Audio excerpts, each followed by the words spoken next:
Your son's probably twice the size of, 3 times the size of me, but it'll be on me. He's bigger than me. He's bigger than you. Well, that's saying a lot. We should interview your son. We've interviewed some of the top prospects in the country. That would be great. Maybe we'll get your son on the show. You guys, whenever you guys, should want to do it, man. He's right here always. If I'm here, he's here. All right. So maybe Speedy will reach out to you. We'll get your son on the show. But that's the deal. If the Jets and Giants are compared to be contenders next year, playoff contending teams, on me, you, Brayden, and maybe Speedy, on me to that game, to the Jets and Giants game. How's that sound? I'm with it. All right. You heard it, Speedy. Yeah. My brother actually had your jersey when he was a kid. I don't know if it'll still fit him anymore, but I'll have to see if I can still find that in my house if that ends up being the case. I don't think anybody could fit in his jersey. 6'4", brolic, 240 pounds of a bull rush. Well, yeah, I didn't say it was game war. We didn't have that level of we didn't have that level of money to be able to get that. But he did have your jersey at the time. This is when 2008. I think we got it all as Christmas gifts. I got Eli Manning's. He got Brandon Jacobs. Best team. 2008 was the best team, man. We were so much better than any other team we ever had. It was crazy. We were supposed to go back to back, but we just didn't. That year they were 12. You guys were 12-4 that year, or 13-3. Yeah, we ended up going 12-4, but we had our mishap at 11-1. So we only won one game after Plaxico had his accident and kind of stopped us. The man had so much to do with our success. It wasn't even funny. We didn't even realize how much he had to do with the success of our offense. It was crazy. It was crazy how much he meant to our offense. And you're either going to double him and we're going to run down your throat, or you're going to play man out there and he's going to destroy you. Mm-hmm. I will say this. The Pittsburgh Steelers, to this day, probably wishes they never let go of Plaxico Burress, because he could have been that piece that could have helped them win multiple Super Bowls, because I think Plaxico Burress was so underrated in the prime of his career. And Plex was an unbelievable talent. 6'5", 230, out there running routes. Looked like a gazelle out there. Just phenomenal talent, man. It's funny to think they at one point had Plaxico Burress and Hines Ward on the same team, 2 big-bodied receivers. It seems like since then they always draft small receivers. Right. So he was tough to deal with, man. For any corner in the league at that point, during that era, would you would say Ashanti Samuel was a good corner, really good corner. Darrell Reeves, Al Harris, Charles Woodson, yep. Who else was it? Nnamdi Asomugha, Champ Bailey. There were a couple, yeah. So Nnamdi was one of the guys on the dream team for the Eagles. Mm-hmm. So, I mean, we had some good corners, but, man, they all struggle with PB. They all struggle with him. Like, they could tell you right now, like, man, I hated playing the Giants. We got a guy 6'5", running like that. It's hard. He going up and getting it over you. He can outrun you, everything. Flax was an unbelievable talent. And to me, he's always going to be over. He's going to always be underrated. My guy, number one, and he was great. But when he went down from that little accident, we were screwed. I was convinced that nobody was going to beat us throughout the playoffs if we'd had him. It was funny. You mentioned the 2011 Eagles. One of my best friends growing up was an Eagles fan. So once they, I guess, struggled in that season and they underwhelmed to the worst of their abilities and finished like 7-9 or whatever they did that year, I called them the Dream On team from them, and I kept trolling him all year because of that. Oh man, I think that's the year we won it. You guys won, yeah, for Super Bowl 46. That was that year. And so that's why I made that regular season just more memorable, even though obviously the Super Bowl 42 upset was probably bigger just with the magnitude. Like that regular season, the journey to get there, the block field goal against Dallas, there was like so many things that year. It was like, yep. And he was at the end of the year, because they were surging because they started off slow. He was like, nope, they're going to come back. The Giants are going to lose to the Jets and all that. And once the Giants beat the Jets and sealed it at that point. Stop bragging about that. I'm bragging about it from the Eagles standpoint, not the Jets. I just brought it up because it was week 16. I mean, I think the Jets finally beat the Eagles like last year or the year before that. So, I mean, the Jets had a problem beating the Eagles. For some reason, the AFC East hasn't been easy for the New York Jets. I mean, the NFC East hasn't been good for the New York Jets. So that's just my theory over there. I think throughout last year, like other than the years I played, I think last year was the first year in the NFL where it was really competitive. I think NFL was really competitive last year. You didn't have one team dominating. I think the LA Rams played every top team in the league last year. They won some, lost some. Every time you look on prime time, it was the Rams playing somebody every other week, you know, and they will win some and they will lose some. Nobody just dominated the NFL last year.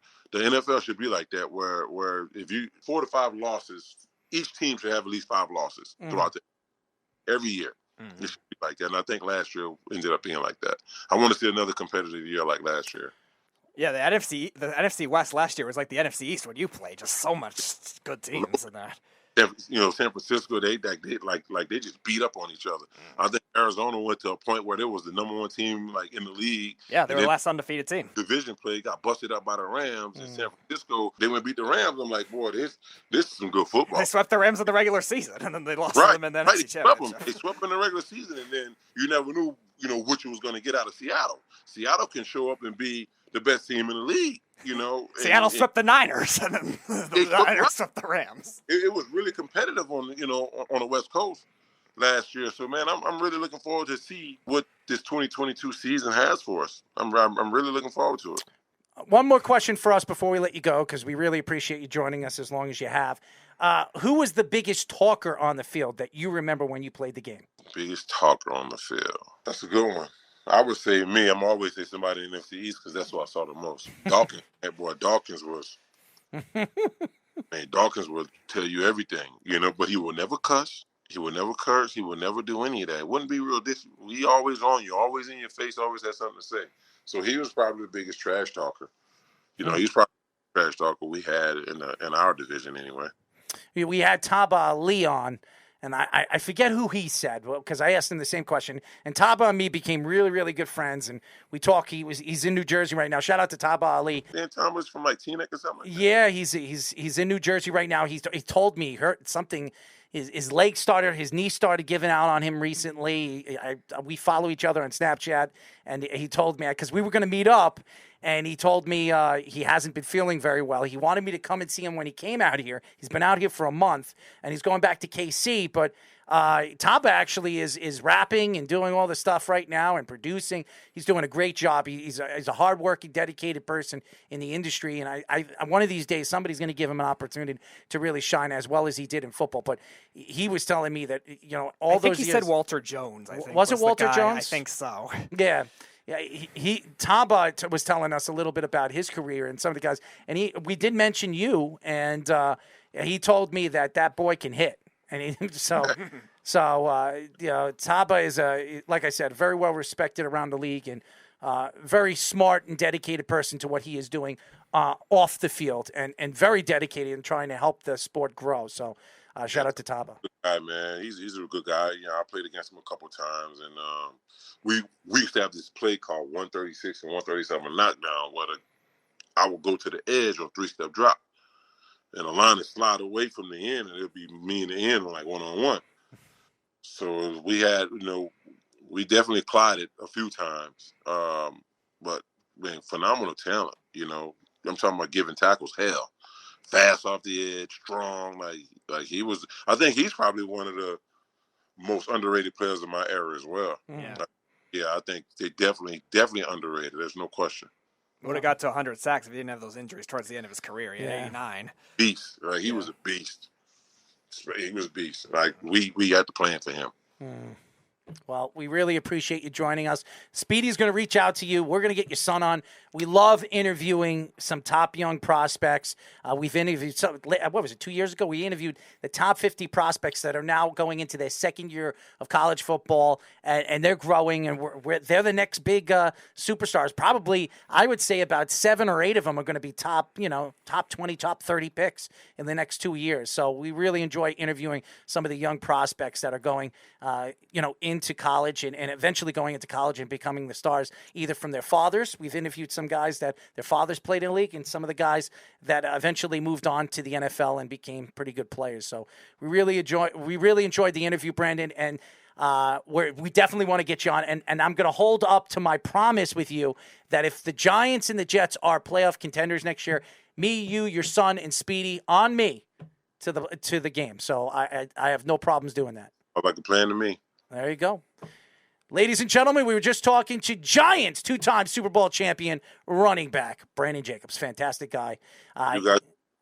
He's not a Jet fan, okay?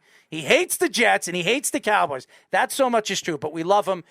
This is not the first or the second time he's been on the show, and first time we got him on a video chat. Yeah. But fantastic, fantastic personality. Thank you. I appreciate it. That's really sweet coming from a Jet fan. Well, you're welcome, sir.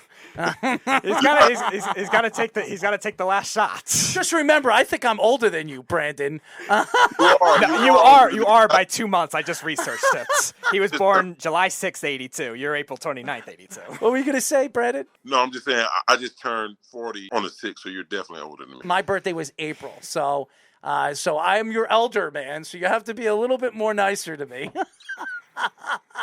I'll try just to be. I'll tell you what. I'll buy you a Jets jersey since you love him so much. Put your name on the back of it. See, Brandon. When he buys you the Jets jersey, you could come to the game and either burn it or rip it up, whichever you prefer. But I want the Jets jersey that's going to have this symbol on it. Oh, you'll have to Photoshop that. I'll tell you what. Speedy, you got jokes? You got jokes. Oh, man. Well, I'll tell you what. When they do win that Super Bowl, whenever that happens, I'll be sure to send you one. I want it. And I'll sign it for you.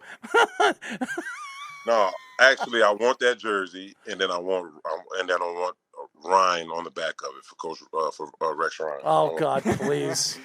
He'll probably get a tattoo of something. Please. I mean, as much as I love Coach Ryan and I have a lot of respect for him, I have no idea for some reason he liked to sprout his big mouth and it caused us tremendous amount of trouble, not only in the newspapers, but throughout the league, which called us a clown organization. You don't see Saleh doing that. And that's why I respect Robert Saleh more than anything. But, he gave bulletin board material that teams took personal. Guys took it personal when, kind of like Michael Jordan always said, which is personal to me. But dude, like, man, that's really personal. You really feel like that. Wow. Yeah. So I like Coach Ryan, though. He's a good dude. We had our little run in, but talked to him after that. He told me, he told me, thank me. I said, well, what are you thanking me for? I was with San Fran that 1 year we went to Cam down to play the Jets. And he was like, thank you. Like, what are you thanking me for? Because of you, I lost weight. I'm like, oh, all right, I got you. By the way, one of our fans in the comments section also says, I've got the first $1,000 of NIL money if your son Braylen goes to Boston College. Goes to Boston College.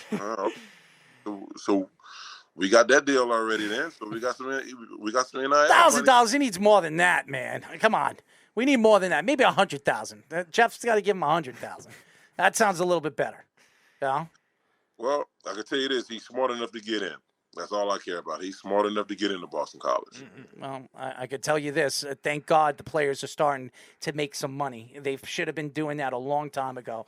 And I think it's wrong the way the NCAA, when you're using these guys' names and these guys are top prospects and they're only playing a few years, they're not even finishing their college degree, and they're helping your team get to play in those bowl games where you're making an extra $10 or $12 million.